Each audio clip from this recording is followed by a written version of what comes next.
Well, new this morning, some CBS News employees are threatening to quit amid fears of corporate censorship. That's after the network abruptly pulled a 60 Minutes investigation hours before it was set to air last night. The segment would have brought viewers the stories of Venezuelan deportees sent to El Salvador's notorious prison. CBS says that it was still going to air it, but that it needs more reporting. Let's go live now to CNN chief media analyst Brian Stelter. This is really a severe blow, it seems, to the network's credibility here. What are you hearing from journalists there, Brian? I think that's accurate. This is a blow to credibility. Whether or not the piece actually airs in the future, and Editor-in-Chief Barry Weiss is saying to the staff this morning, this segment will air when it's ready. But here's what's odd about the situation. We can walk through the timeline, and I think it'll show how this doesn't really add up, all right? Correspondent Sharon Alfonsi had been working on this segment for weeks. She interviewed some of these deportees who described torturous conditions at Sicotte, that prison in El Salvador that the Trump administration has been sending migrants to. So these interviews were in the can, they were edited. This segment was ready to go, according to producers, editors, fact checkers, and even the lawyers who reviewed the segment. As of Friday, this was ready to go. And that's significant because on Thursday night, Editor-in-Chief Barry Weiss was able to screen it for the first time. I'm told she had some concerns, but there was a sort of an assessment that the piece was going to move forward. And on Friday afternoon, this broadcast was publicized. It was promoted ahead of time. Alfonsi's segment was announced to the public. And yet, on Saturday morning, Weiss weighed in with additional concerns. And I'm told, according to sources, she was especially concerned about the lack of a Trump administration response to the reporting. Now, Alfonsi says in an internal memo that waiting for a response is unrealistic because it's clear the Trump administration did not want to respond to these allegations. She said, I want to pull up the quote here, "Their refusal to be interviewed was a tactical maneuver designed to kill the story.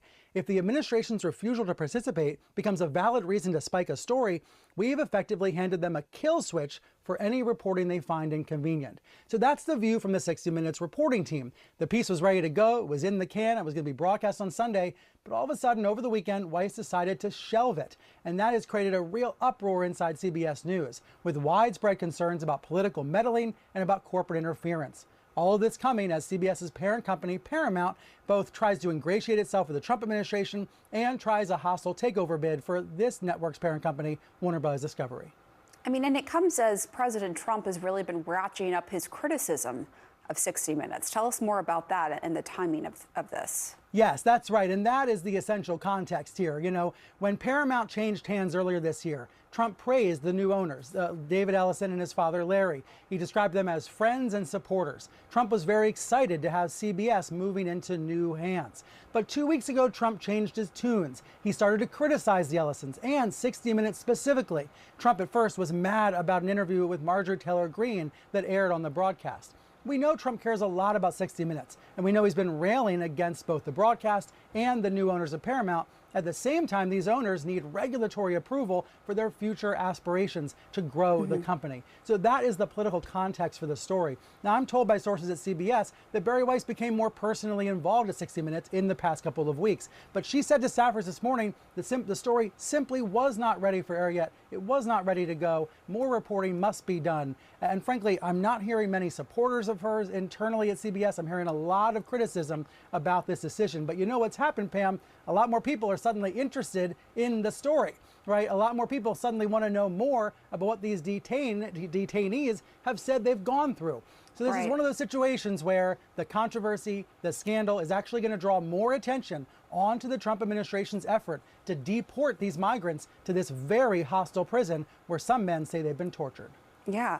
All right. So tell us more about what Weiss said in her statement. And also, just to be clear, Sharon Alfonsi and the 60 Minutes team had reached out multiple times to the administration for statement and interview, right? And the administration declined. I just want to be clear on that. That's right. Because that you can understand, yes, if we're not These representing requests for one. Comments. Yeah, go ahead.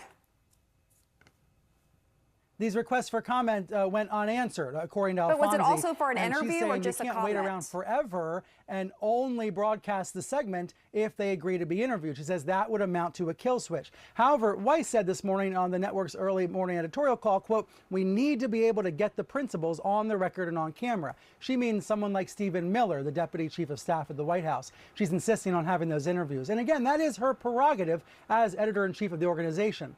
But if she felt so strongly, why did she only make this decision over the weekend after the segment was announced, after it was ready to go, according to staffers, after it was already publicized? There's something strange about the process here. And then there's the political overtones that are inescapable. And that is why so many CBS staffers are now alarmed in this moment. Yeah, and just to be precise, 60 Minutes asked for an interview. Well, not just comment, right? It asked for interviews with administration officials, and that was denied. Okay. Brian Stelter, that is what Alfonsi says, and it's notable that Alfonsi wrote this memo to memorialize all of it because she wanted everyone to know what happened. Yeah, that's right. Right, and administrations do this intentionally sometimes. They stay silent, they don't put anyone out, they don't provide comment as part of a strategy. And Alfonsi is saying that to override that is not journalistically sound. All right, Brian, thank you so much. Appreciate it.